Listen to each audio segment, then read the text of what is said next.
अस्सलामुअलैकुम। Face to face with Ayesha Bakhsh में आपको खुशामदीद कहेंगे। स्पीकर सिंध असेंबली और पीपल्स पार्टी के रहनुमा आगा सिराज दुर्रानी को नैब ने सुप्रीम कोर्ट के अहाते से गिरफ्तार कर लिया। आगा सिराज दुर्रानी सुप्रीम कोर्ट में जमानत की दरखास्त के हवाले से पेश हुए, ताहम अदालत ने उनकी जमानत की दरखास्त मुस्तरद कर दी और नैब अथॉरिटी के सामने सरेंडर होने का हुक्म दिया, जिसके बाद उन्होंने गिरफ्तारी दे दी। आगा सिराज दुर्रानी पर मुबैना तौर पर गैर कानूनी तरीकों से 1 अरब 61 करोड़ रुपए के असासे बनाने का इल्जाम है।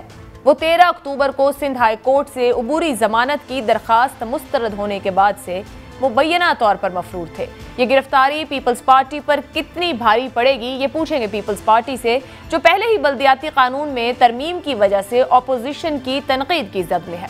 आज अपोजिशन लीडर हलीम आदिल शेख ने सिंध लोकल गवर्नमेंट तरमीमी बिल को हाई कोर्ट में चैलेंज भी कर दिया है। ये काला कानून है और ये लोकल गवर्नमेंट के निजाम पर भी अपनी कब्जा करने की साजिश है। इस चक्कर में कराची पे कब्जा करना चाहते हैं, सिंध के शहरों पे कब्जा करना चाहते हैं। दूसरी जानिब वजीर बल्दियात नासिर शाह का कहना है कि अब अपोजिशन कोर्ट में गई है तो अब फैसला कोर्ट में ही होगा, इससे बल्दियाती इंतखाबात करवाने में देर होगी।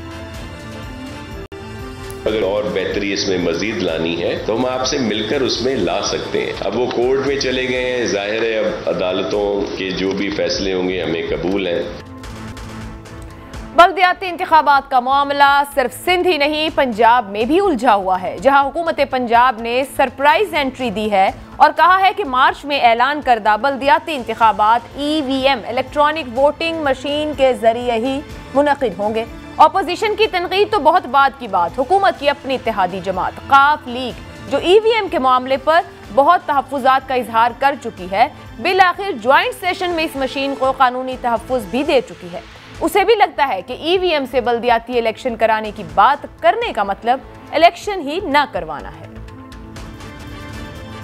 काफ लीग को EVM के अलावा भी पंजाब के बल्दियाती इंतखाबात के कानूनी मुसव्वदे पर तहफ़्फ़ुज़ात रहे हैं, जो इत्तलात के मुताबिक गुज़िश्ता रोज़ बिल आखिर दूर कर दिए गए हैं, यानी कुछ दे दिलाकर मामला हल है। लेकिन ये सवाल बहरहाल सर उठाता रहेगा कि इतने एतराज़ात और तहफ़्फ़ुज़ात के साथ क्या बल्दियाती इंतखाबात हो पाएंगे।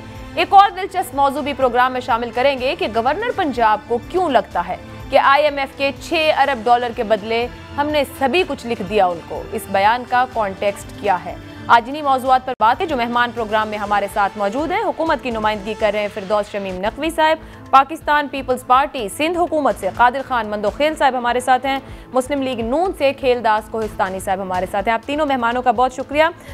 सबसे पहले एक तो पीपल्स पार्टी से आज स्पीकर सिंध असेंबली की गिरफ्तारी हुई है, आगा सिराज दुर्रानी की गिरफ्तारी जो कि मुबैना तौर पर मफरूर रहे और फिर आज सुप्रीम कोर्ट में थे। मंदोखेल साहब क्या फरमाएंगे, क्या पीपल्स पार्टी का रद्द अमल इस पर?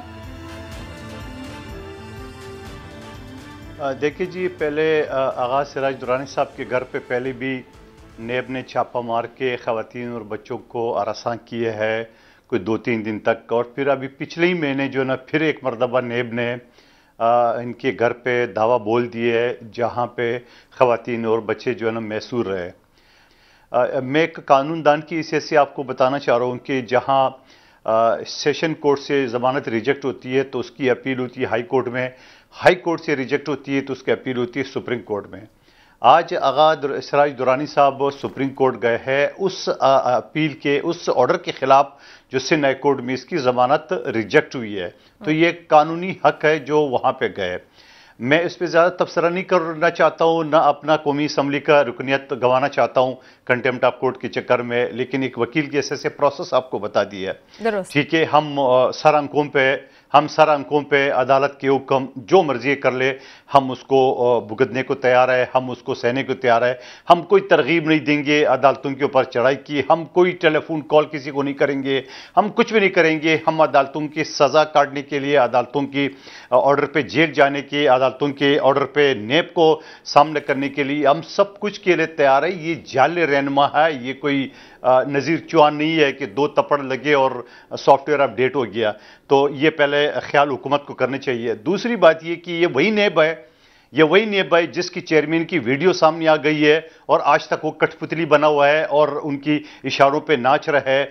तो बहुत कुछ कहना चाह रहा हूं नेब के चेयरमैन साहब, आपकी वीडियो का ना आपने तरदीद की है ना आपने उसको एक्सेप्ट किया है, तो आप उसके उले ब्लैकमेल हो गए और 2-4 वीडियो और भी आपकी पड़ी है उस खातून की बकौले, उसको कुछ नहीं हो। तो इस मुल्क में आखिर क्या तमाशा बना हुआ है कि वीडियो ऑडियो रिकॉर्ड करके और फिर तमाशा बना रहा है अदालतों को ब्लैकमेल करने के लिए, नेब की चेयरमैन को और अदारों को वगैरह। ये बाब हमेशा के लिए खत्म होने चाहिए। आगा सिराज दुरानी से भी एक पठान आए और पठानों के लिए जेल जो है ना वो कोई मुश्किल काम नहीं है। ऐसी 100 जेलें वो कबूल करने के लिए और वो भुगतने के तैयार है।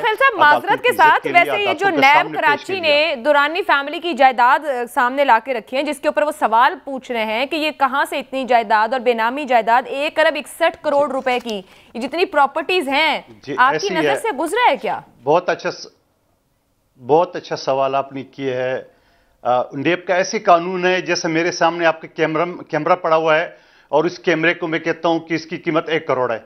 अब आप साबित करें कि 1 करोड़ रुपए कहां से आ गए। ओ भाई खुदा का वास्ता, उसकी वहां बंजर जमीन की कीमतें अरबों रुपए लगा ली है और उसके बाद कहते हैं कहां से आ गए। ओ भाई इसकी मार्केट वैल्यू तो लगा लो, उसकी कीमत कितनी है। मैंने वही मिसाल दी, आपका कैमरा मेरे सामने, अभी 1 करोड़ रुपए का, 1 करोड़ कहां से आ गए। ओ भाई आप चीख के बोलेंगे भाई ये 2 लाख रुपए का, ये 25,000 का, ये 50,000 का, मैं बोल रही 1 करोड़ का। 500 स्क्वायर यार्ड का प्लॉट है, डीएचए फेज 6 में 1000 स्क्वायर यार्ड का प्लॉट है, फिर डीएचए फेज 6 में एक और 1000 स्क्वायर यार्ड का प्लॉट है, फिर मलीर के अंदर 40 एकड़ अराजी है, फिर डीएचए फेज 5 में बेंगलोर नंबर तक मौजूद है A3, फिर जो प्रॉपर्टीज हैं वो मुख्तलिफ नामों के ऊपर भी मौजूद हैं, फिर बैंक अकाउंट्स की डिटेल्स हैं, 1 करोड़ 48 लाख के प्राइस बॉन्ड्स हैं, गाड़ियों की बेतहाशा तादाद है। मैं आपसे बहसियत लायरी पूछ रही हूँ, आप अपने आप को कह रहे हैं कि कानून दान के तौर पे कि आपकी नजर से तमाम डिटेल्स गुजरी हैं, कमर्शियल प्रॉपर्टीज हैं बहुत सी बीच में। जी सर देखिए आयशा सुन ले, मैं फिर दोबारा एक वकील की हैसियत से आपको बता रहा हूँ कि ये सारी चीजें डिसाइड होती है उसके ऊपर एविडेंस के वक्त।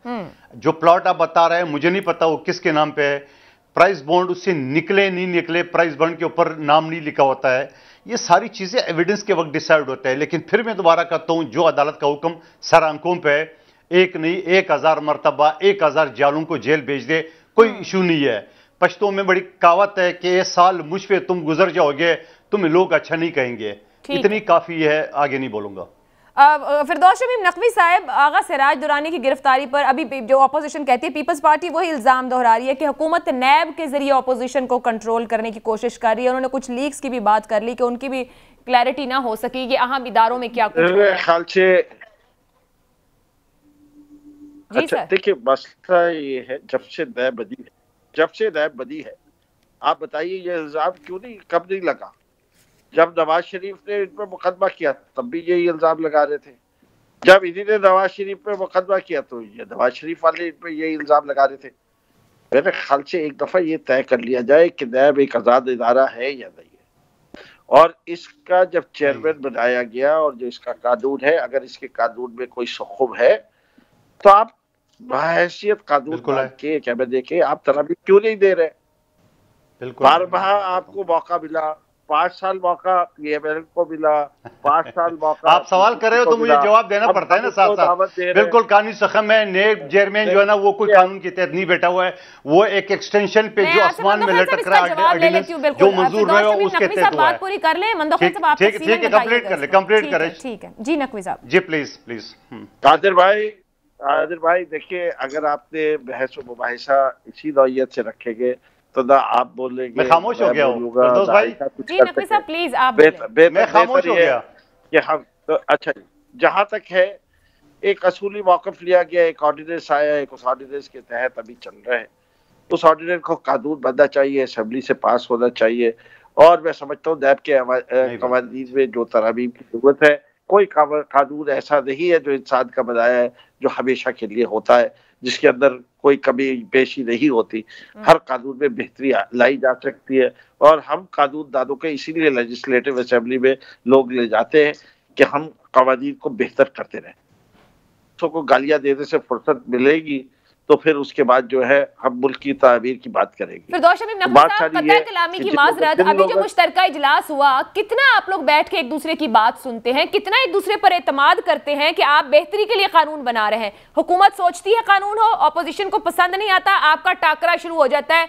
कोई मुफाहमत के तौर पर कानून जिस पर आप यकजा हो जाएं कि ये उसूल चाहिए, ये कानून चाहिए मुआशरे को, वो तो आपका हालात नहीं है पार्लियामान के अंदर। देखिए, पार्लियामेंटी निज़ाम के अंदर जो है किरदार लोगों का एक बड़ा अहम किरदार होता है। असूल लिखे गए हैं, उन पे अमल करना उन लोगों का काम है जो उस ऐवान के मेंबर हैं। अच्छे लोग अच्छे तरीके से मफाहमत के साथ, और अगर चलना चाहे कि एक माहौल सही रखा जाए कि कौमी मफाद के लिए काम करेंगे तो माहौल अच्छा हो जाएगा। जहाँ इस लिहाज से काम हो रहा हो कि हमें एक हुक्म मिला है, अब हमने उस हुक्म के तहत चल रहा है। जितनी काबिशें होती है कि स्टैंडिंग कमेटी में बात हो जाए, साइड लाइन्स में बात हो जाए। अब देखिए, सिक्योरिटी काउंसिल की मीटिंग है, भाई क्यों नहीं अटेंड कर रहे? भाई ब्रीफिंग हो रही है, वही जोसेफ आ रहे हैं, अटेंड कीजिए। चलिए, सिंबॉलिकली आप कहते हैं प्राइम मिनिस्टर नहीं आएगा, आपका लीडर ऑफ द ऑपोजिशन आए, बाकी तो आए।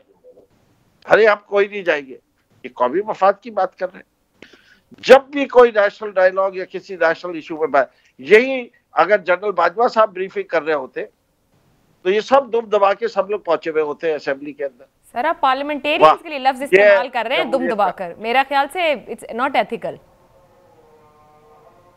क्या दुम दबाने में क्या वो उर्दू का मुहावरा है कि जब आदमी सुप्ती के साथ किसी जगह जाता है उसको कहते हैं दुम दबा के आए। अगर आप उर्दू जबान से वाकिफ नहीं है तो ऐसा नकवी साहब बड़ी माजरत के साथ मैं बिल्कुल वाकिफ हूँ उर्दू जबान से, लेकिन अगर पार्लियामेंटेरियंस एक दूसरे के लिए ऐसे अल्फाज इस्तेमाल करेंगे, आज आप हैसियत हुकूमत करें, कल वो आपके लिए हुकूमत में कर रहे होंगे, तो सर मैं तो उनको भी यही कहूंगी कि हम जरा ज्यादा बेहतर अंदाज में भी, क्योंकि आप नुमाइंदे होते हैं। नहीं सर, आप जिस रेफरेंस में उसको कोट कर रहे हैं, मैं मुकम्मल बात की यहाँ पे बात कर रही हूँ नकवी साहब। अच्छा, मैं आपको ये दुम दबा के ज्यादा, मैं इसको आपको मुंशी प्रेमचंद में भी दिखा दूंगा, बेतहाशा अफसादों में दिखा दूंगा, सबसे मुहज्जब अफसादा निगारों के साथ ये मुहावरा इस्तेमाल हुआ है। आप कैसे ये बात कह सकते? मैं उसको पूरे जो आपने जुमला बोला उसके, चले ठीक है, मैं इस पे जवाब भी ले लेती हूँ, लेकिन उससे पहले मैं कोहिस्तानी साहब को शामिल कर लूँ। मंदोखेल साहब इजाजत दीजिएगा, जो सवाल नकवी साहब ने रखे मैं उनका जवाब आपसे लेती हूँ। कोहिस्तानी साहब, नून लीग ये कहती रही कि पीपल्स पार्टी के ताकतों के साथ शायद डील हो गई है, अब PDM में साथ खड़े नहीं होते, फैसलों में साथ नहीं आते। सर, आज तो उनके सीनियर रहनुमा स्पीकर सिंध असेंबली अरेस्ट हो गए, तो ये फिर डील तो नहीं हो सकती ना? आयशा, देखें, पहली बात यह है कि जो आज गिरफ्तारी हुई है आगा सिराज दुरानी साहब की, उस पर जो भी इल्ज़ाम है मैं उस पर नहीं जाता हूँ, मगर जो नेब का तरीक़ेकार है या रिवायत है, नेब ने गठजोड़ जो कार्रवाइयाँ करता रहा है अपोजिशन के खिलाफ, मैं उसकी मजम्मत करता हूँ। मैंने हमेशा इवन PTI के जो वजीर थे, जिस तरह उनकी गिरफ्तारी हुई फिर उनको छोड़ दिया गया, हमने उस तरीक़ेकार की भी हिमायत नहीं की थी। देखें, नेब एक काला कानून है और हुकूमत ने अपोजिशन के खिलाफ इसको इस्तेमाल मुसलसल करती आ रही है और हम इसकी कभी हिमायत नहीं करें। गो के पीपल्स पार्टी के चेयरमैन बिलावल भुट्टो साहब ने KPK में जो हमारी लीडरशिप के लिए, हमारी क़यादत के लिए जो अल्फाज इस्तेमाल किए, जो उस पर इल्ज़ामात लगाए, उसके बावजूद भी हम समझते हैं कि नेब खुर्शीद शाह की गिरफ्तारी हो या ख्वाजा आसिफ की, या मरियम नवाज साहबा की नेब की हाथों गिरफ्तारी हो या साद रफी की, कोई भी नेब ने जो अपोजिशन के खिलाफ कार्रवाई, हम सब केसेस को एक तरह देखते हैं। इल्ज़ाम से पहले गिरफ्तार करना, उनकी तज़ीक करना, उनकी किरदार कशी करना, उनकी फैमिली को यरगमाल करना, ये सारे हथकंडे मैं समझता हूँ एक काले कानून और एक फस्तियात और एक आमराना दौर की याद दिलाते हैं। हम उसकी कभी भी हिमायत नहीं करेंगे। ये जब तक सर, तो क्या नैब ऑर्डिनेंस के लिए ऑपोजिशन ने अपना हिस्सा डाला, हुकूमत के साथ बैठी, कानून में बेहतरी के लिए राय दी, फिर वो आगे बढ़ा, फिर सवाल ये बनता है आप लोगों के लिए? आयशा, देखें, जब नेब का ये मसौदा लेके आए थे स्टैंडिंग कमेटी में, इन्होंने खुद ये तरमीम करना चाहते हैं और उन्होंने जो नेब ऑर्डिनेंस लाया है, ये सिर्फ अपनी जो हुकूमत के अपने जो कारनामे हैं, जो करप्शन है, उसको बचाने के लिए उसमें कानून साजी की गई है और ये NRO दिया गया है अपने हुकूमत को, और मैं समझता हूँ हम उसको कभी तस्लीम नहीं करेंगे। जब इन्होंने स्टैंडिंग कमेटी में ये कानून साजी पे अपोजिशन से बात की थी तो तब भी इन्होंने जाके बाहर कहा था कि अपोजिशन हमसे एनआरओ मांग रही है। देखिए, हमने माजी में, आपने ठीक कहा, हमसे भी गलतियां हुई, हमें नेब कानून में तरमीम करनी चाहिए थी, इस काले कानून को खत्म करना चाहिए था पीपल्स पार्टी और पीएमएलएन को, हमने नहीं किया। हम आज हमने भुगता है, मगर कल ये भुगतेंगे इस कानून को। जो करप्शन इन्होंने की है, जो इन्होंने डाके डाले हैं, ये नहीं मतलब यही कुछ होगा। अपोजिशन में आएंगे तो आप लोगों को गलतियों का एहसास होगा, हुकूमत में होगा तो आपको लगेगा कि जो आप सोच रहे हैं वो बेहतरीन है। ये तरीकाकार है पार्लियामेंटेरियंस का। आज जो करप्शन हो रही है, नेब क्यों खामोश है? जो फंड आए हैं, तो आज भी कहा है, वो कह रहे हैं कि हमारे पास तमाम मुकदमात खुले हैं, जिन मुकदमात को तनकीद की बुनियाद बनाया जाता है, उन्होंने कहा वो सब खुले हैं। अरबों खरबों की शजरकारी मुहिम का मुकदमा भी चल रहा है, उनके पास सब खुला है, बंद नहीं किया कुछ, वक्त का इंतजार है। आपको पता होगा, पाकिस्तान को पता है, आयशा नेब के चेयरमैन की वीडियो पीटीआई के पास है, उनके एक खास आदमी जिसका टीवी चैनल है, उन्होंने अपने वक्त पे इस्तेमाल भी किया था उसको।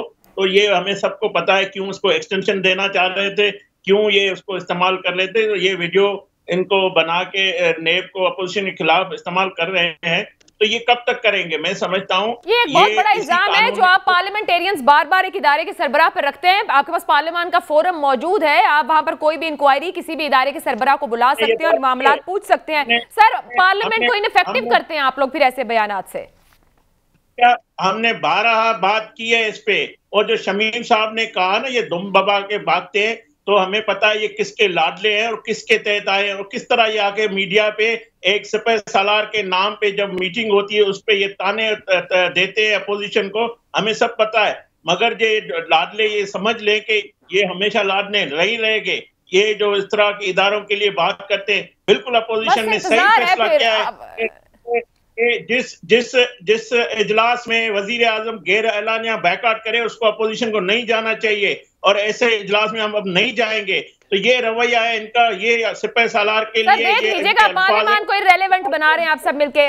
कादिर खान मंदोखेल साहब, अब इन्होंने तो तस्लीम कर लिया कि गलतियां हुई इनसे, जब नैब कवानीन में तरमीम होनी चाहिए थी, लेकिन बतौर अपोजिशन भी आप लोगों का शेयर है, आप लोग तब भी राजी नहीं है। वो कह रहे हैं कि एनआरओ दे रहे हैं हुकूमत को, और आप मीटिंग्स भी अटेंड करना नहीं चाह रहे हैं। सर, सवाल मेरा, पार्लियामान को क्या आप सियासतदान मिलकर इनइफेक्टिव कर रहे हैं, इररिलेवेंट कर रहे हैं जिस मकसद को ये पार्लियामान मौजूद है? अच्छा, बड़ा अच्छा सवाल किया और बिल्कुल रिलेवेंट है। मैं उसी स्टैंडिंग कमेटी का कानून इंसाफ का मैं मेंबर हूं, और पिछले महीने की यानी 10 दिन पहले 24 तारीख को ये कमेटी की उस पर आया था, जो नेब के चेयरमैन के हवाले से 2nd अमेंडमेंट और 3rd अमेंडमेंट, तो ये डिस्कशन के लिए रखा हुआ था। और डिस्कशन ये था, उसमें पहले एक अमेंडमेंट लाया था 2nd और 6 अक्टूबर को, और फिर उसके बाद फौरन 22 दिन यानी 1 नवंबर को 3rd अमेंडमेंट लाया। यानी वो मिसाल वही है कि ये करते पहले है, सोचते बाद में। तो 22 दिन के बाद दूसरा अमेंडमेंट लाया नेब के चेयरमैन के एक्सटेंशन के हवाले से, नेब की कवानीन के हवाले से। तो आयशा, उसूल तो ये है कि स्टैंडिंग कमेटी के फोरम पे है, वहाँ पे हुकूमत का चेयरमैन है रियाज फतियाना साहब और वजीर कानून फ़ारूक नसीम साहब आए थे। तो उसूल तो ये है कि वहाँ डिबेट होती है, और डिबेट के बाद वो अक्सरियत की बिना पे उसको रिजेक्ट या एक्सेप्ट करते हैं, यही कानून है। तो उस कमेटी में जब ये डिस्कशन पे आया है, तो हमने डिस्कशन के वक्त हमने वोटिंग का मुतालबा किया है। हमारे थे अपोजिशन के 10 मेंबरान और हुकूमत के थे 3। मैं शमीम नकवी साहब की तरह दुम दबा के भागने वाला लफ्ज़ इस्तेमाल नहीं करो। वजीर कानून भी चला गया, बोला मेरा काम है, और चेयरमैन जो फतियाना साहब है स्टैंडिंग कमेटी के, वो मैं चीखता रहा, बाबा वोटिंग कराओ, हमारे लोग ज्यादा है, इस दोनों जो ऑर्डिनेंस है हम इसको रिजेक्ट करते हैं, सुन ले हम रिजेक्ट करते हैं। तो वो दोनों उठ के चले गए और अफरा तफरी में, और पूरे मीडिया ने देखा, आपका मीडिया ने। तो सवाल ये है कि जब एक कानून आप कहा गया चेयरमैन नेब का, उसके एक्सटेंशन के हवाले से वहां हम रिजेक्ट की पोजीशन में थे, हमारी तादाद ज्यादा थी, ये चले गए, दुम दबा के नहीं मिले इस्तेमाल करूं, ये चले गए, तो आप मुझे बताओ फिर हम क्या करें? हम ये इस चेयरमैन को कैसे मान ले, इसकी इंतकामी कार्रवाई को कैसे मान ले? कानून में आपको बता रहा हूं, तो क्या मैं ये मान लूं कि ऑपोजिशन पार्लियामान में नंबर रखने के बावजूद भी मौसर नहीं है, असर नहीं रखती, हमारी ऑपोजिशन पार्लियामान में बेबस है, मैं ये मान लूं? नहीं, कैसे मानेगा आप? जब मैं ये कह रहा हूं कि जब उस कमेटी के अंदर हमारे 10 थे अपोजिशन के और हुकूमत के 3 थे, तो हमारी अक्सरियत थी, तो वो हम दोनों रिजेक्ट करने की पोजीशन में थे, मगर वो वोटिंग के लिए तैयार ही नहीं, दोनों चले गए, उठ के चले गए। तो मैं आपको क्या हर्ज कर रहा हूं? तो आप मुझे बताओ, एज ए अपोजिशन का मेंबर, मैं या किलदा साहब की पार्टी या जमीयत, जो हम लोग 10 लोग थे, हम क्या कर सकते हैं? नवीद कमर साहब, डॉक्टर नफीसा शाह साहबा, साद रफीक साहब, सनाउल्लाह साहब, ये सारे मुझे भी ऐसा ही लग रहा है, कुछ नहीं कर सकते। आपके नंबर पूरे हो तो भी नंबर गुम हो जाते हैं। आप मुझे बताओ, आयशा सुन ले, आयशा सुन ले, आखिरी जुमला है, कुछ इस वजह से नहीं कर सकते कि मैं आपसे गुफ्तगू करूं, एकदम आप मेरी लाइन काट दे, मैं क्या कर सकता हूं? आपका इख्तियार है, आपका चैलेंज है। इस तरह वो कमेटी के चेयरमैन है, वो दोनों चले गए, हम क्या कर सकते हैं? हम तो चीज करें। ब्रेक पे जाना है, वापस आएंगे तो फिर हम इस पे आते हैं बल्दियाती दर। जी नकवी साहब, अब आप तो लाइन ही काट देते हैं। वो अपोजिशन कहती है हमारा नंबर जब होता है तो आप लोग लाइनें काट देते हैं। उस बात को मंडे चढ़ना, आप बड़े मुहावरे बोल रहे हैं, तो मुकम्मल ही नहीं होने देते हैं। बात यह है, ना मोमन तेल होगा ना राधा दाचे की। अगर इसी तरह राधा ने अपना किरदार दिखाया तो फिर ये जितनी हम सीधे पे, ये राधा कौन है नकवी साहब, ये भी बता दो। राधा को तो आप अपनी राधा को तो मार चुके, अब दूसरी राधाओं की बात छोड़िए ना। अब जो सूरत हाल चल रही है इस मुल्क के अंदर, अगर आपने जमहूरी निज़ाम को कब्र में उतारना है तो आप ये काम करते रहिए जो आप कर रहे हैं। जमहूरियत के अंदर, पार्लिमानी कमेटियों के अंदर ये जो छोटी मोटी चालबाजी चलती रहती है वो चलती है। बात ये है कि इससे क्या फर्क पड़ता है बंदोखेल साहब, अगर आप एक दफा कमेटी में मान लिया, मैं आपका शुक्रगुजार हूं, मान लिया आपने। नहीं, पहली चीज ये ना, स्टैंडिंग कमेटी है, हर किस्म की चाल चलती रहती है। आपने भी बहुत सारी चाल चली। आपने यूसुफ रजा जिलानी को leader of the opposition senate में बना दिया, पाकिस्तान मुस्लिम लीग नवाज की कमर में चाकू भोंक, और सारे मुआहिदों को आपने जो है रद्दी पेपर में डाल दिया, वो भी रोते रहेंगे। आप अपनी बात कर रहे हैं, अब आपने चालाकी की है वो अपनी बात करें, मैं जवाब मैं आपको जो बात कर रहा हूँ कि नैब का ऑर्डिनेंस या नैब का बिल पास कराना, मैं कोई इसके फेवर में नहीं होता, लेकिन अगर पाकिस्तान की जमहूरियत इसी तरह चलेगी कि 2 wrongs will never make a right, हमने 30 बिल पास कराए, आपने उससे पहले कितने बिल से असेंबली में ऐसे पास मुकाबला है आप सबने ऑर्डिनेंसेस पास करवाने का। मुझे एक ब्रेक की इजाजत दीजिएगा। फिरदौस शमीम नकवी साहब हमारे साथ, मंदोखेल साहब हैं, कोहिस्तानी साहब हैं, जमहूरियत की बात कर रहे हैं।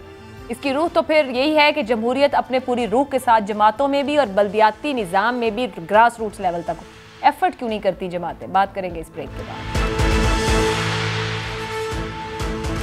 प्रोग्राम में आपको एक बार फिर खुशामदीद कहेंगे। सिंध में जो बल्दियाती इदारों को लेकर कानून साजी की गई है, उस पर तमाम ही अपोजिशन की जमातें शदीद एहतजाज कर रही हैं, तनकीद कर रही हैं, मुतासिब कह रही हैं हुकूमत को, फस्तायत और धोखे की बात कर रही हैं।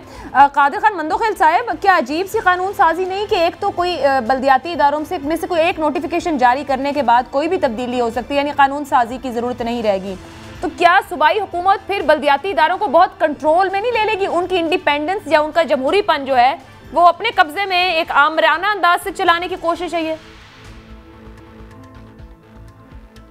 आयशा, बहुत अच्छा होता कि आप नकवी साहब को पॉइंट आबू पहले ले लेते, ताकि हम भी सुन लेते, नाजरीन भी सुन लेते कि उनके एतराज़ात क्या है। देखिए, ये बिल वो बिल है जो इससे पहले पीटीआई नहीं, एमक्यूएम का मेयर मुस्तफ़ा कमाल साहब, जो इस वक्त पीएसपी का सरबराह है, वो 4 साल इसी कानून के तहत अपना टेन्योर पूरा कर चुका है, और उससे पहले जमात इस्लामी का नियामतुल्लाह खान साहब 4 साल पूरे कर चुके हैं इसी निज़ाम के तहत। अच्छा। अब इस निज़ाम के अंदर 2-3 चीज़ें मैं उससे पहले करूँ, अपोजिशन का जो मुतालबात है या जो उसकी जो इनपुट है वो भी हुकूमत के पास है, ठीक है। हो सकता है 100% वो नहीं है, तो इसका मतलब ये थोड़ी है कि आप सुनी नहीं बात, आप पढ़ी नहीं बात। आप असेंबली में आके पहले पढ़ तो लो, डिबेट के लिए असेंबली में बिल पेश हुआ है, आप इसके ऊपर डिस्कशन करो, और उसके बाद आप ये कहे कि ये पॉइंट डाले। अगर हुकूमत न डाले तो आपको इतराज करने का हक है। अब दूसरी बात ये कि वही 58 जो इससे बाद में जो उस निज़ाम को सिंध हुकूमत ने, पीपल्स पार्टी हुकूमत ने डिस्ट्रिक्ट में लाया। अब उस डिस्ट्रिक्ट पे उन्होंने एतराज किए, तो एतराज के साथ साथ भी वसीम अख्तर साहब 4 साल अपने मुकम्मल कर चुके हैं। तो पीपल्स पार्टी की हुकूमत ने वापस वही नियामतुल्ला खान साहब एमक्यूएम के वक्त वाला टाउन सिस्टम लाया। तो उसके अलावा फिर बीच में जो जिले सिस्टम में इनके एतराजात थे पीटीआई के और एमक्यूएम के, कि यहाँ जो पानी का महकमा है, वाटर बोर्ड जिसे कहते हैं वो, और कचरे वाला जो महकमा है, जो सॉलिड वेस्ट मैनेजमेंट है, ये मेयर के अंडर होना चाहिए। इस बिल के तहत ये 2 चीजें भी मेयर के अंडर कर दिए गए। तो अब मुझे ये समझ में नहीं आ रहे हैं कि ये जो चीख रहे, ये नारे लगा रहे, ये कहते हैं सिक्योरिटी का मसला है, पता नहीं क्या हो जाएगा, ये हो जाएगा। भाई आपको ये कराची में जो ये खून से नहला रहे थे, यही एमक्यूएम के लोग जो एक आदमी 400-400 लोग कत्ल कर रहे थे, वहां तो कोई किसी ने बोले नहीं है। और अब जब कानून आ गया, उससे बेहतर आगे चलो, मैं कहता हूं मेरी नजर में, उनकी नजर में बेहतर नहीं है, उसमें बहुत सारी चीजें फर्क है। आयशा मुझे बताओ ये कैसे होगा? मैं सर एक सेकंड, जो बात आपको समझ नहीं आ रही वो हम भी समझते हैं, आपकी भी समझ के लिए थोड़ी आसानी करते हैं। फिरदौस शमीम नकवी साहब वो कह रहे हैं पढ़े सुने बगैर, डिबेट किए बगैर असेंबली में था। सर आप लोग इलेक्शन एक्ट को उठाकर अदालत पहुंच गए हैं, बातचीत की कोशिश की, इनके सामने मुतालबात रखे, इतराजात रखे, इन्होंने नहीं सुने, क्यों इतनी जल्दी थी आपको? जी आयशा, पहली समझाइए। जिस दिन बिल इंट्रोड्यूस किया गया था उस दिन एक चीज देखिए, introduction and consideration of the bill. आम तौर पे असेंबली में जब बिल इंट्रोड्यूस होता है, इंट्रोड्यूस होने के बाद एक स्टैंडिंग कमेटी में डाल दिया जाता है या एक स्टैंडिंग कमेटी बनाई जाती है जिसके अंदर ये डिबेट होती है। ये इन्होंने फॉलो नहीं किया। अब मैं कादिर बंदोखेल साहब को समझाने के लिए इस बिल में क्या क्या खराबी है और अब आपको बता देता हूँ। सर एक सेकंड नकवी साहब, एक सेकंड सर समझाइएगा। आपने स्टैंडिंग कमेटी का ही जिक्र किया है जिसकी अभी बात मंदोखेल साहब कर रहे थे, कौमी असेंबली का हवाला देके कि वहां डेकोरम किया है, उसी की बात कर रहे हैं सूबे में किस सतह पे? जी मैं बिल्कुल उसी की बात। अच्छा, वो वहां पे तो उसका डेकोरम बहुत अच्छे से समझते हैं, क्या ये पार्टी सिंध के अंदर उसका डेकोरम नहीं समझती है? हाँ, यहाँ तो ये इतनी जमहूर पसंद है, इन्होंने ऑपोजिशन को सीटें ही नहीं दी है किसी स्टैंडिंग कमेटी में। अच्छा, हाँ, ये इनका डेकोरम तो आप देखिए ना, पब्लिक अकाउंट्स कमेटी के चेयरमैनशिप इन्हें चाहिए, सिंध में नहीं देंगे। ये तो इनका बिहार है, दोहरा बिहार। छोड़ दीजिए इनके बिहार, ये जो जमहूरियत पसंद है। अब इतराज़ात पे आ जाइए। 2013 का कानून है, ठीक है जी, इसके अंदर जो है अमेंडमेंट्स आई है।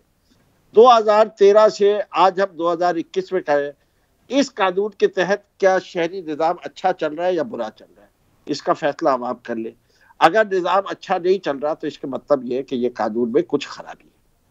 आईन पाकिस्तान कहता है, आर्टिकल 140A, वकील साहब मौजूद है, कादिर बंदोखेल साहब, के the government there shall be a third tier of government which will be fully empowered administratively, politically, financially.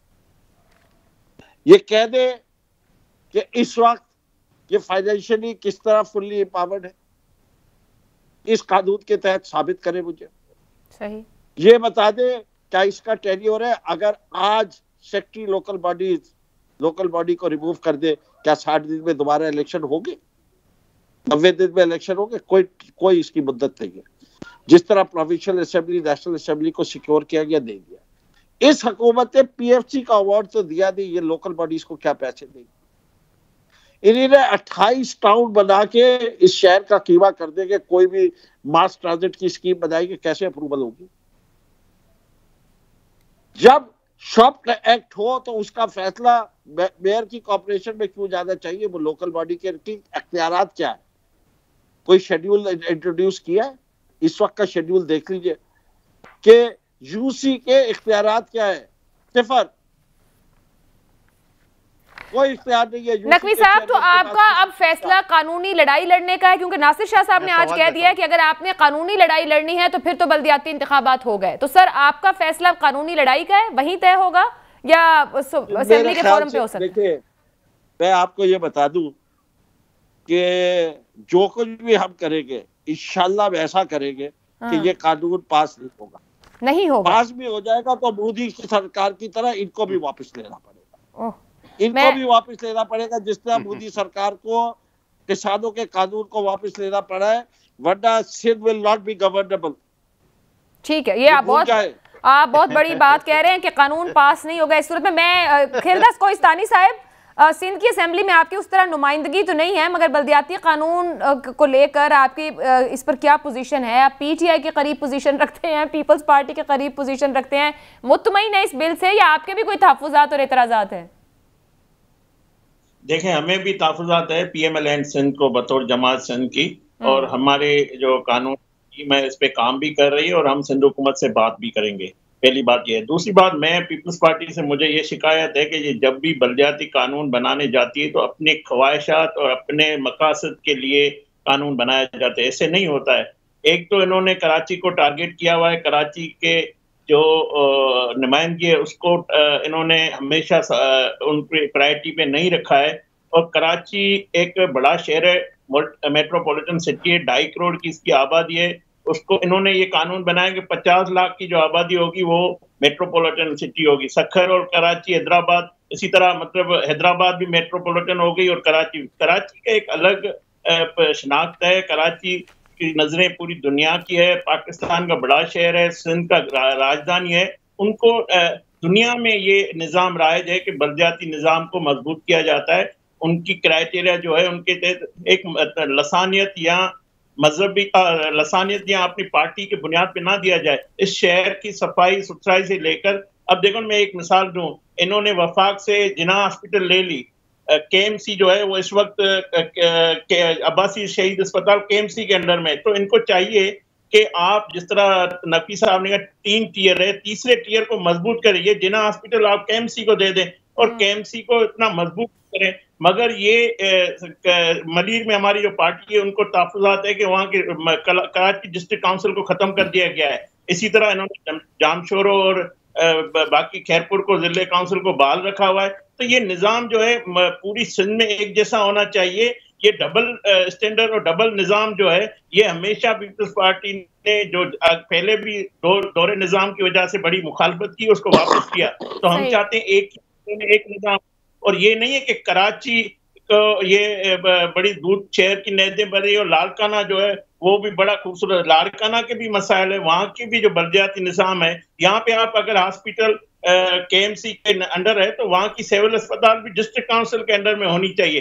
तो पीपल्स पार्टी को चाहिए कि कानून बनाने से पहले जिस तरह हम मैं जो नकवी साहब कहते हैं, नकवी साहब को मैं कहता हूं कि आप पंजाब की जो बिल्डोज किया गया है, जो कानून बने, आप उनकी भी मुखालफत कर रहे हैं। आप सिंध में तो कर रहे हैं, तो ये डबल नहीं चलेगा। आप पंजाब में जो आपने मैं इसमें अभी कादिर मंदोखैल साहब ये फरमाइएगा, देखें तमाम जितनी ऑपोजिशन वहां मौजूद है सिंध में, कोई भी आपके लाए इस बिल के साथ नहीं खड़ी। अभी नकवी साहब ने तो ये भी कह दिया कि मंजूर ही नहीं होने देंगे, किसी सूरत हो भी गया तो वापस लेना पड़ेगा। तो कर देंगे ये लोग, मंजूर तो ये करवा के रहेंगे, लेकिन इसके ऊपर जद्दोजहद चलती रहेगी। सर मैं वो कानूनदान है ना, वो कानून की जबान में बात कर रहे थे, तो मैं उनसे पूछना चाह रही थी कि जब आप कौमी असेंबली के लेवल पर इतराज दोनों के जवाब, आयशा एक बात, ये दोनों चुनके सिंध में अपोजिशन में है, तो दोनों के जवाब में एक साथ देता हूं। आयशा जी जी मैं लेती हूं, कादिर भाई एक और का जवाब दे दे। पूरी दुनिया में चैलेंज के साथ कह रहा हूँ, ये जो निजाम आपने बनाया है वो दुनिया के किसी एक बड़े शहर में दिखा दे, दुनिया के 20 बड़े शहरों में से, जिसको आपने यहाँ इस सिंध के अंदर मुसल्लत करना चाहते हो, सिंध के शहरों में एक। जी मंदोखैल साहब, देखिए आयशा दुनिया में ऐसा मुल्क भी बता दे चलो जहां 2018 जैसे इलेक्शन हुए, पहली बात है दुनिया में वो कोई ऐसा मुल्क भी बता दे जहां हर सियासी जमात कानून साजी अपनी ख्वाहिशात और मकासद के तहत करना चाहती है। पहले आप दो थे आयशा, पहले आप दो थे, अब 3 हो गए, मुझे तीनों के जवाब देना पड़ता है। हर हुकूमत को ऐसा लगता है कि मैं ऑपोजिशन की साइड पर हूं, ये भी एक सोचने की बात है। सुन तो ले मुझे, चलो मुझे तीनों का टाइम चाहिए। अच्छा, पहली बात तो ये है कि दुनिया में ऐसा कानून, ऐसा मुल्क बता दे जो बंदा पीटीआई का यूसी का इलेक्शन नहीं जीत सकता और वो मिनिस्टर बना और एमएनए की सीट जीता हो। ठीक है, अब सवाल यह है जो नकवी साहब की बात, फिर केलदास साहब की तरफ, केलदास साहब की वैसे बड़ी मासूमाना सवालात है, उसके जवाब ज्यादा बनता नहीं है। अब सवाल यह है जो बात ये कर रहे हैं कि उन्होंने कराची के साथ किए, ये कराची के लिए कानून नहीं, ये पूरे सिंध के लिए, पहले बात से में रख ले, ये पूरे सिंध के लिए क्रॉस, पूरे कोई कराची हो रहा है बरवानी। ठीक है, एक बात। दूसरी बात ये मैं मिला के जवाब, दूसरी बात ये कि नकवी साहब ये, अच्छा सुन ले, अब आज सुन ले और सुन ले नकवी साहब, खुदा का वास्ता। अच्छा दूसरी बात ये कि ये नकवी साहब से ये पूछे, ये अभी 6 महीने पहले जब इनकी इत्यादि एमक्यूएम के या मेयर था, यही कानून था, यही फार्मूला था, सब था। अच्छा उस वक्त था जिले और पहले टाउन था, अब जिले हो गए, यानी अब दोबारा से टाउन हो गए, और कोई 28 टाउन नहीं है, 18 टाउन है। उसी 18 टाउन है वो नकवी साहब थोड़ा सा ऑर्डिनेंस अच्छी तरह पढ़ ले, सुन ले, अच्छा सुन ले खुदा का वास्ता। अच्छा 18 टाउन है, उसके साथ ये शिक है कि चूंकि ये बहुत पहले 18 टाउन थे, अब चूंकि कराची की आबादी बढ़ गई है और हमें मर्दमशुमारी भी पहले से पीपल्स पार्टी को इतराज है, तो ये मुमकिन है कि 18 से बढ़ जाए। अब लेकिन अभी 18 कोई 28 नहीं, नंबर एक बात। दूसरी बात यह कि अभी 6 महीने पहले जो एमक्यूएम की यहाँ हुकूमत थी, सारा ये सिस्टम था, ये पीटीआई की हुकूमत खामोश थी। अब आइए केलदा साहब की तरफ। केलदा साहब तो खुद बता रहे, नहीं बोलना। अच्छा सुन ले भाई, अच्छा केलदा, अच्छा सुन ले, फिर आपकी जवाब पे आ जाता हूँ। अच्छा चुप तो करे ओ भाई, नकवी साहब चुप तो करे, बात तो करे। अच्छा एक सेकंड मंदोखेल साहब और नकवी साहब दोनों ठहरे, एक सेकंड ठहरे। मंदोखेल साहब एक सेकंड दीजिएगा, नकवी साहब सवाल रख दे जो आप करना चाह रहे हैं। जी मैं कह रहा हूँ ये गलत बयानी से काम ले रहे हैं। 2013 से जब से ये कानून बना है, बाकायदा इसके खिलाफ प्रोटेस्ट चल रहा है कि ये कानून आर्टिकल 140A की शराइत को नहीं पूरा करता। इस हद तक कि सुप्रीम कोर्ट में इसकी पिटीशन दाखिल हुई है। उसके बाद इसकी हिम्मत देखे कि ये सर, इनकी हिम्मत वही है जो उधर विफाक में आपकी हिम्मत है, इनकी सिंध में हिम्मत है, वही हिम्मत है जो हुकूमतों की होती है। जी मंदोखेल साहब, आप जवाब सुनने की भी हिम्मत रखे। आयशा जी कहिए सर। पीटीआई ने एक दरखास्त कहीं नहीं दी है, पीटीआई ने कोई दरखास्त नहीं दी है, बिल्कुल ये गलत बयानी कर रहे हैं। एमक्यूएम ने आज वसीम अख्तर साहब ने एक दरखास्त दी है, सुप्रीम कोर्ट में दाखिल किए, जिस दिन से दाखिल किए और 4, अच्छा सुन तो लो मेरे भाई, सुन तो लो, खुदा का वास्ता सुन तो लो। नकवी साहब क्या हो गया भाई, आप ये शोर शराबा चारपाई लेके आ जाए ना टॉक शो में, आयशा की शो में चारपाई लेके आ जाए जैसा अब असेंबली में क्या है। अब बात यह है कि वसीम अख्तर साहब एक पिटीशन दाखिल की सुप्रीम कोर्ट में, जिसकी एक पेशी भी दोबारा उसने पलट के नहीं देखा। इसी तरह पिटीशन दाखिल किए जैसे पीटीआई और एमक्यूएम ने आज सिंध के इस बिल के खिलाफ किए। आयशा ये बिल अभी एक्ट नहीं बना है, अभी गवर्नर साहब ने इसके ऊपर दस्तखत नहीं किए हैं, अभी ये सिर्फ असेंबली से पास हुए, तो ये तो वैसे चैलेंज कर नहीं सकता है। और इसी तरह वसीम अख्तर साहब ने एक पिटीशन डाल के सो गए, और पिटीशन जो कराची बदनामी केस में मैं एक वकील भी एक पार्टी की तरफ से हूं, तो उसमें हर पेशी में अंदर कुछ कहते थे, बाहर कुछ कहते थे, मीडिया के सामने हमारे पास इख्तियारात नहीं है, ये नहीं वो नहीं है। आखिरी दिन उसकी शामत आई हुई थी जब ये चीफ जस्टिस साहब के सामने बोला कि सर मेरे पास, अच्छा वो समझ रहा कि वैसे टेनोर खत्म हो रहा है, सर मेरे पास तो इख्तियारात नहीं है, वो फंड नहीं है। तो चीफ जस्टिस साहब, इसी जस्टिस गुलजार साहब ने कहा कि कराची की जान छोड़ो, इस्तीफा दो। ये पूरे मीडिया ने नशर की ये बात। सवाल ये है, ये वही गुडी गुडी खेल रहे हैं, ये कह रहे हैं कि कोई दरखास्त नहीं है, दरखास्त ये वक्त से पहले उन्हें दे दी है। लेकिन फिर मैं कहता हूं जो गवर्नर की बात उसने की है, गवर्नर के पास कोई इख्तियार नहीं। आर्टिकल 116 सब क्लास 1 के आपसे 140 के फुली फाइनेंशियली एम्पावर्ड की बात करते हैं। मुझे गवर्नर रिजेक्ट करेगा, असेंबली पे पास दोबारा आएगा, असेंबली दोबारा उसको भेजेगा, तो 10 दिन के अंदर गवर्नर साइन करे न करे ये कानून में जाएगा। ये भाई कैसे रोकेंगे? ये खामखा ऐसी खामखा से पूछते हैं। ये चरपाई लेके आ जाओ जेएनएन में, नकवी साहब चरपाई लेके आ जाते हैं ना यहाँ भी, वो आपको होना कुछ नहीं है, ना आप एहतजाज कर सकते हैं, मंदोखेल साहब थोड़ा इस पे गौर जरूर कीजिएगा, एक ब्रेक की इजाजत देंगे, आप इसी तरह चिखते रहेंगे। आप जो इतराजात वहां और अपोजिशन विफाक पर कर रहे हैं, उसी किस्म के इतराजात यहाँ पर सिंध की अपोजिशन सिंध हुकूमत पर करिए। एक ब्रेक के बाद कोहिस्तानी साहब इजाजत दीजिएगा, ब्रेक की मैं आपका पॉइंट लेती हूँ।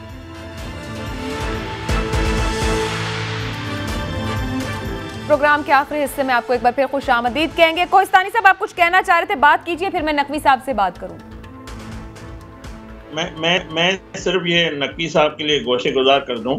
देखिए इमरान खान साहब हमेशा कहते थे कि बलदियाती निज़ाम जो है उसको मैं मजबूत करूंगा, बड़े इख्तियारात दूंगा। तो आपने देखा कि पंजाब में जो PMLN के उसमें इन्होंने जो बलदियाती निज़ाम था उनको मफलूज कर दिया गया, सिर्फ इसलिए कि वो PMLN के चेयरमैन और वाइस चेयरमैन और काउंसलर थे। उनको फिर सुप्रीम कोर्ट की तरफ से ऑर्डर आया कि इनको काम करने दिया जाए। जब काम इन्होंने अब हम चार्ज दिया, दोबारा कोर्ट के ऑर्डर पे शुरू किया, तो इन्होंने एक नया निज़ाम पंजाब में लाकर और उसको मफलूज करने की कोशिश की है।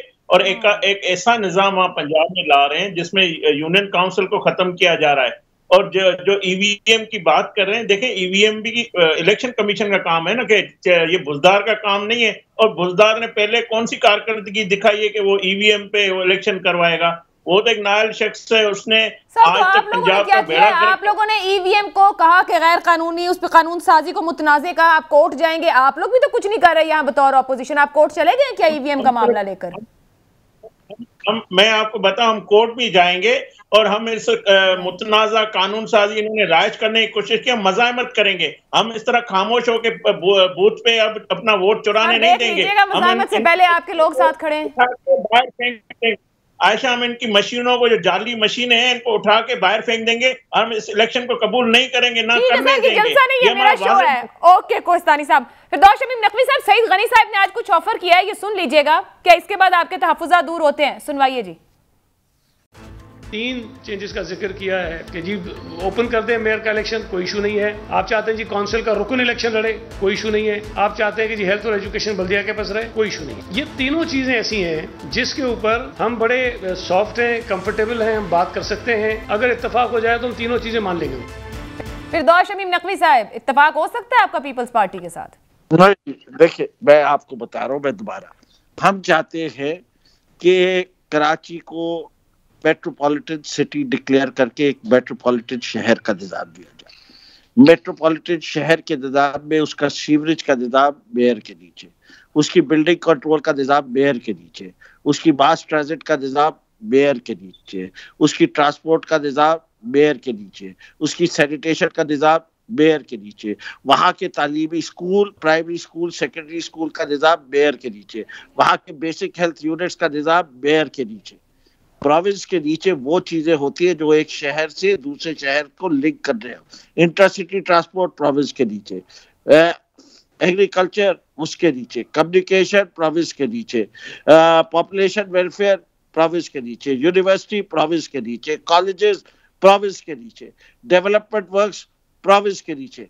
हम ये नहीं चाहते कि जो आइन की रूह है, जो बात कर रही है डेवोल्यूशन ऑफ पावर की, जब तक कानून के अंदर उसकी रिफ्लेक्शन नहीं होगी, जब तक टैक्स लगाने का इजाजत मेयर को नहीं दी जाएगी, और जब तक इस शहर का जो 95% रेवेन्यू सिंध के कलेक्शन का टैक्स देता है, उसकी रेवेन्यू शेयरिंग जो है वो एक अच्छे तरीके से नहीं डिवाइड की जाएगी।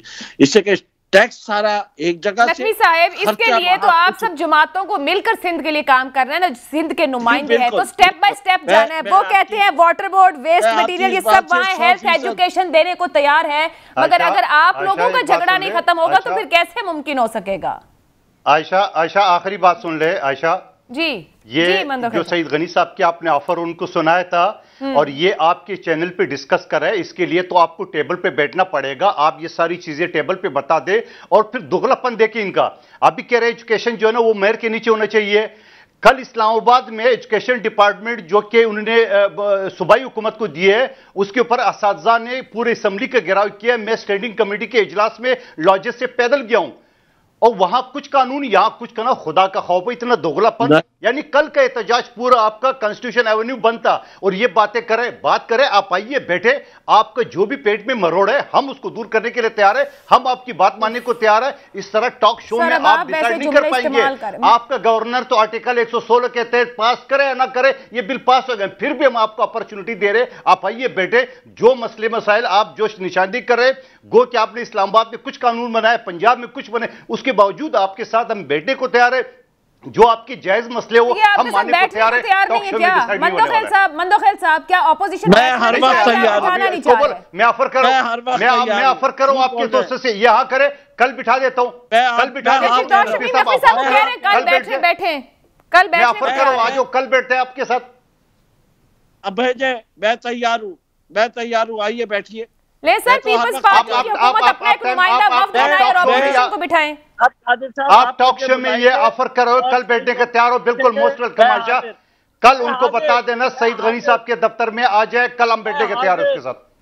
मैं हाजिर क्या बात कर रहे? बट ठीक, बहुत अच्छी बात है, बहुत अच्छी बात है आयशा। आपका हेडलाइन बन गया, अपोजिशन तैयार हो गई पीपल्स पार्टी के साथ। कोहिस्तानी साहब को भी इनवाइट कर लें, बाकी लोगों को भी इनवाइट करें, और बड़ा अच्छा स्टेप है अगर आप सब लोग मिल बैठे और आप लोग मुंतखब लोग तय करें। ऑफर कर रहे हैं, सबको ऑफर कर रहे हैं, जीडीए को, एमकेएम को, पीटीआई को, टीएलपी को, जमात इस्लामी को, आइए हमारे साथ बैठे। जो चीजों पर आपका एतराज है हम उसको दूर करने को तैयार है, जो जायज है मामला है ये तैयार है। आप खबर चला ले, ये तैयार है, पीटीआई तैयार हो गई, हम बैठने को तैयार है इसके साथ।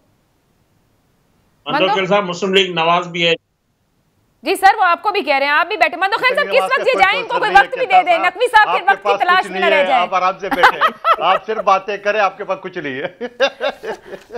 मंदोखिल साहब, नकवी साहब को कोई वक्त बता दें, किस वक्त पे पहुंचना है, ये ना वक्त की तलाश है। इनके पास कक नहीं है, इनको आराम से बैठने दो। केलदार साहब जो लीडर के पास कुछ नहीं है। हम बात जिसकी नुमाइंदगी में उनके साथ बैठने को तैयार हो, जिसकी नुमाइंदगी नहीं है उसकी कोई जरूरत नहीं है।